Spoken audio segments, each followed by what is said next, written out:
Hello,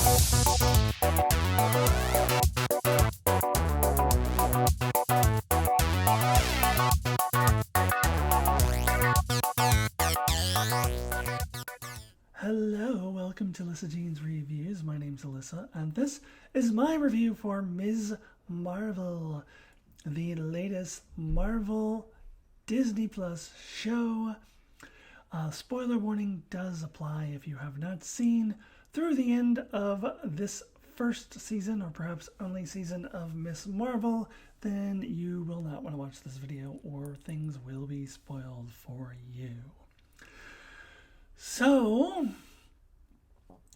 I was feeling very conflicted about this show, and I had to kind of think about it and try to articulate my feelings for this show. And I came to this conclusion. I love the character of Kamala Khan. I love the character of Ms. Marvel. I love her family interactions. The family scenes were fantastic. I love her interactions with her friends.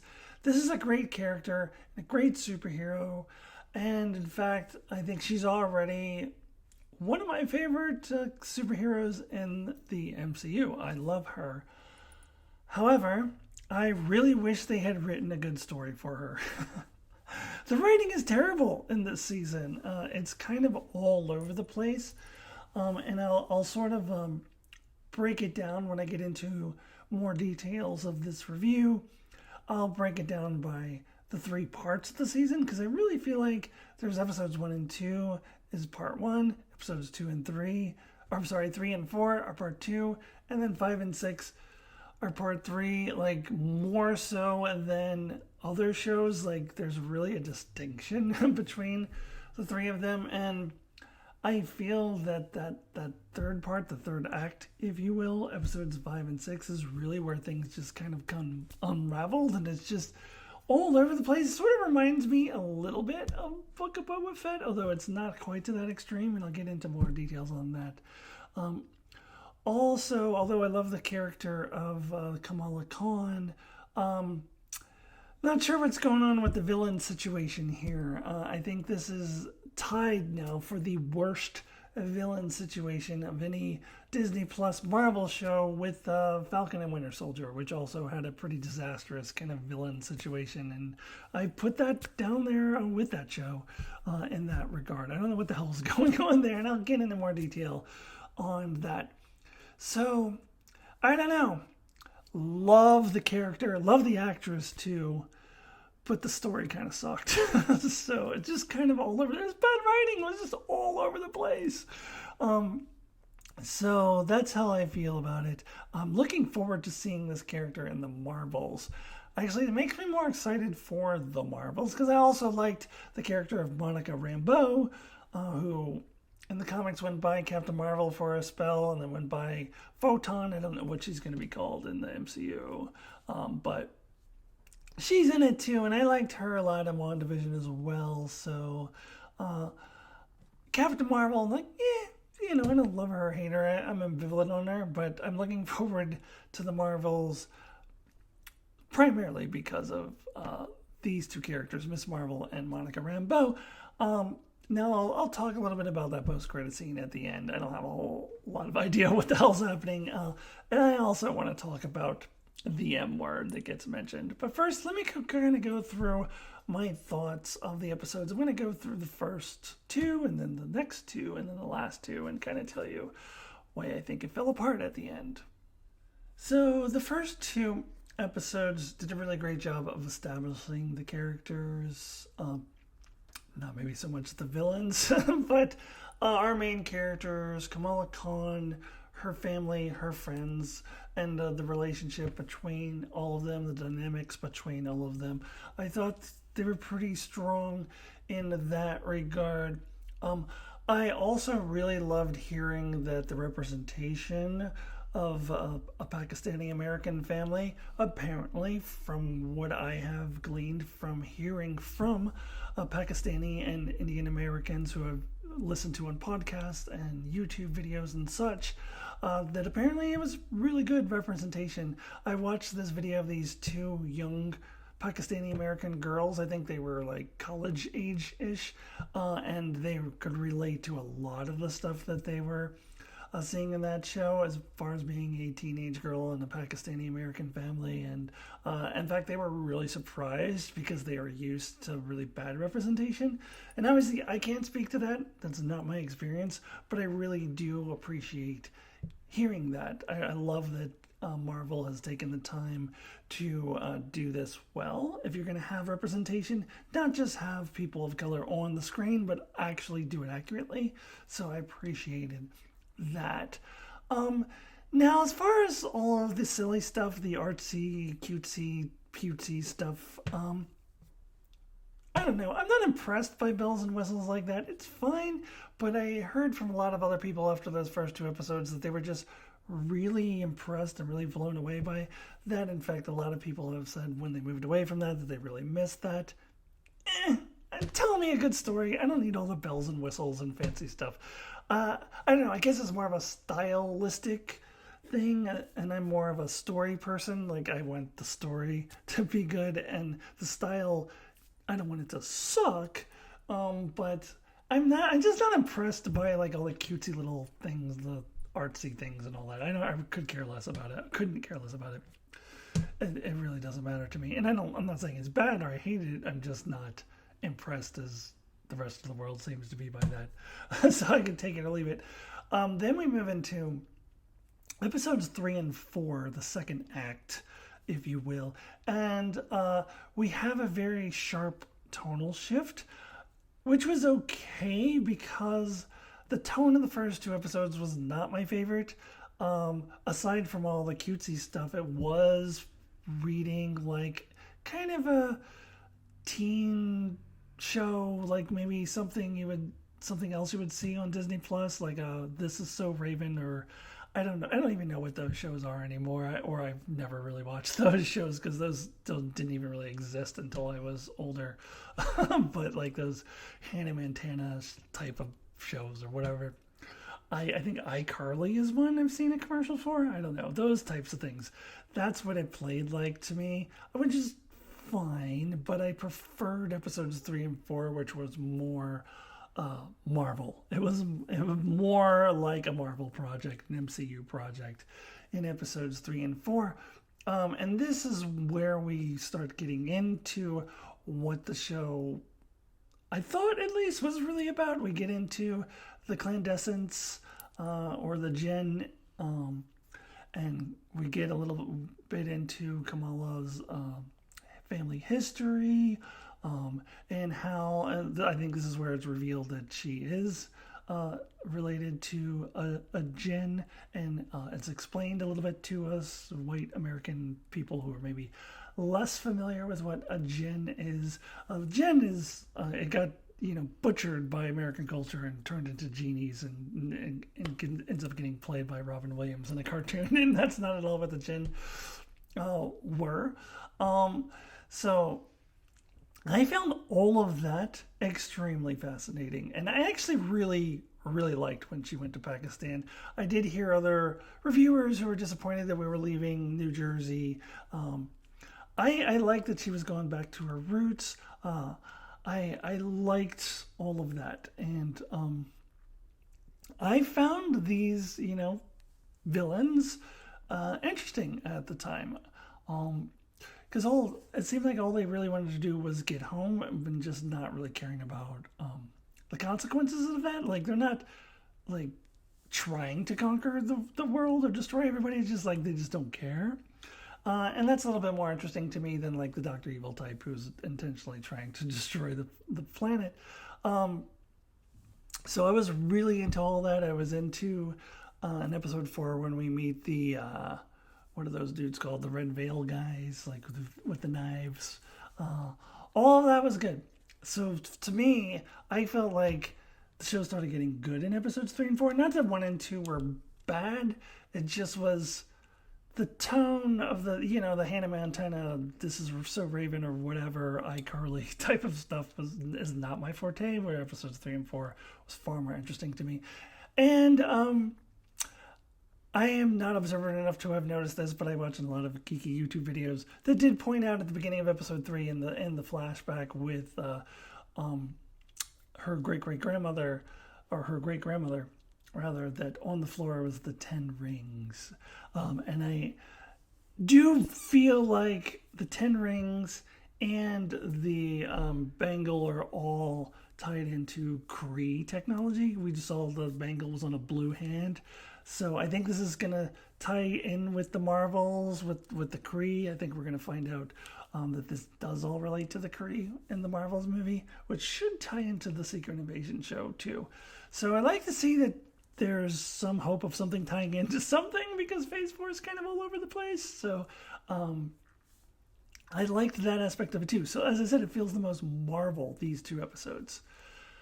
Then we get into episode 5, and there are some great things about episode 5 that I really enjoyed. I really loved the story of Kamala's great-grandparents. I thought it was a really sweet love story. I thought maybe we spent a little bit too much time on it. It was like half the episode was that, and then half the episode was a continuation of episode 4. So that's where I kind of felt we were a little bit all over the place there. Also, there's a lot of vagaries in episode 5. So first of all, okay, so Kamala traveled back in time. How exactly? I don't know. I heard a lot of discussion about the mode of time travel logics changing in the MCU, because before it was kind of what I would refer to as the Type 1 time travel logic, or rather, I'm sorry, the Type 3 time travel logic is what it originally was. The Star Trek 2009, you create an alternate timeline sort of thing, whereas Type 1 is what this was, the predestined time travel logic, or what I like to call the whatever happened time travel logic. And these numbers that I'm using, Type 1, Type 2, Type 3, come from my brother, who got it from another YouTube channel.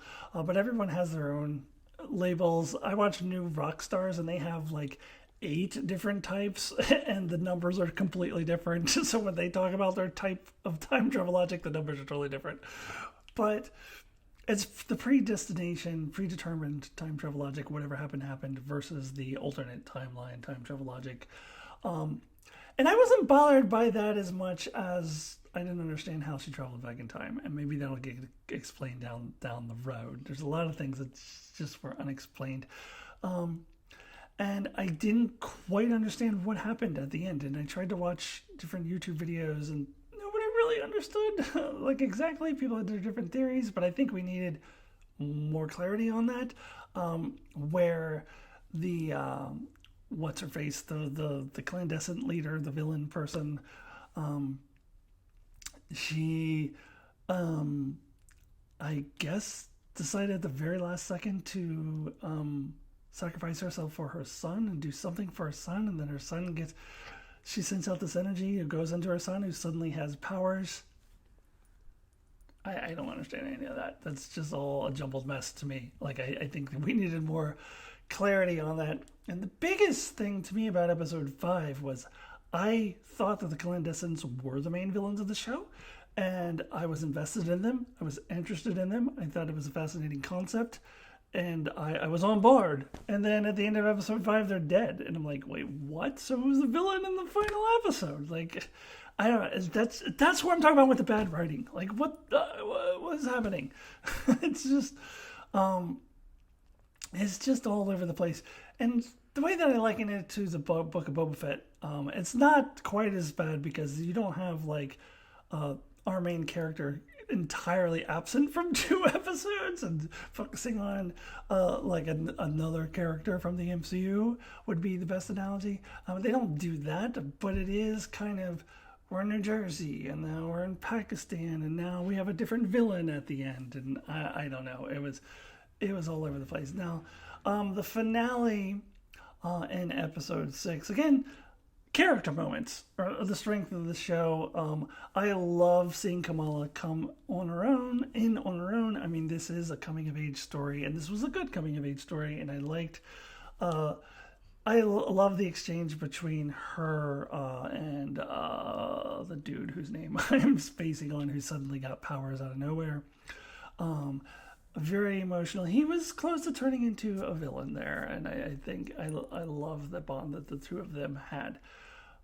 But now, instead of the clandestines being the villains, these damage control people are the main villains, and I know they've been there all along, but I never thought of them as like the main antagonist of this show, and they were entirely absent in episodes 3 and 4. Maybe they were here, I don't know, they're here and there, but I don't remember them being a big part of episodes 3 and 4. And now all of a sudden they're the main villains, and that lady who's in charge of the team there is the most one-dimensional villain I think I've ever seen. I think it's given her too much credit to even say she's mustache twirly, because at least with the mustache twirly villains, you know why they're doing what they're doing. Like, why is she so obsessed with capturing superheroes? I mean, it's very clear that Ms. Marvel's a superhero. She lives in the MCU world. Earth 616, there are superheroes everywhere. Is she going to go after, was she going after Captain America? Is she going to go after Thor if he comes back? Like, does she just not believe in superheroes? Is she going after Spider-Man next, maybe? Seems like she could be in league with J. Jonah Jameson. But there's just really no reason for her to hate superheroes that much. She seems to think that, they're going to cause damage or whatever. That's why they're called the damage control. But they're superheroes. Like, why does she hate them so much? Why does she go against the orders of her superior officer to go and get these superheroes? I mean, they're very clearly superheroes that are there to help people. Like, I don't know why she hates them so much. I didn't get it. I don't know what her motivation is. And it was very cartoonish. And the ending where all the people join arms to try to prevent her from getting Ms. Marvel was really stupid and unnecessary as well, because Ms. Marvel just used her little steppy stone things. She didn't really need people to stand in front of her, to be honest with you. But it was just so hokey. And I'm like, what am I watching? So it is unfortunate that the show went in that really hokey direction, because up until episode 4, I was into it. I was into the villains, but did not like that aspect of the finale at all. Quickly, before I go into my reading, I kind of want to talk a little bit about the ending of episode 6, before the credits and then after the credits. So I don't know how I feel about this whole mutant thing. Like, I am glad that mutants are coming into the MCU, and we all knew that it was happening. I just don't know how I feel about always having to use the 90s X-Men cartoon theme song as a cue. It was awesome when they did it in Doctor Strange, and we see Professor X rolling up in his hover chair like he had in that cartoon. That I really appreciated. Here, when he says, "You've got some kind of mutation." So are they going to just do that anytime anyone says a mutant? Man, you're ugly. You look like a mutant. I mean, I don't know. This was fine, but I just don't want to see it again. Like, let's just not go overboard with it. I don't know. I'm excited for mutants entering the MCU like anyone else, but I don't feel like I needed this to be excited about the mutants. I guess people are excited because we got confirmation that they're definitely coming.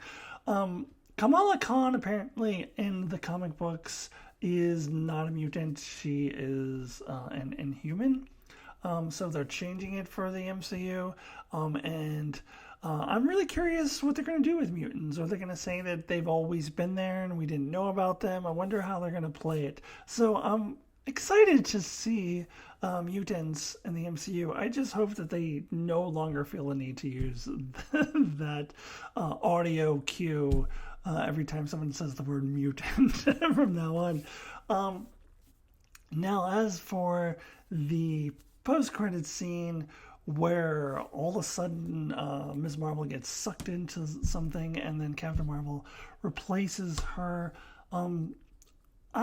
My theory is that this will be answered in the Marvels, and I think that Captain Marvel was trying to get to Kamala for some reason, wanted to talk to her, and maybe she was using some Kree technology or some Skrull technology that she's not familiar with, some weird technology, or maybe some other alien technology entirely, that went awry, and she wasn't intending to just swap places with Ms. Marvel like that.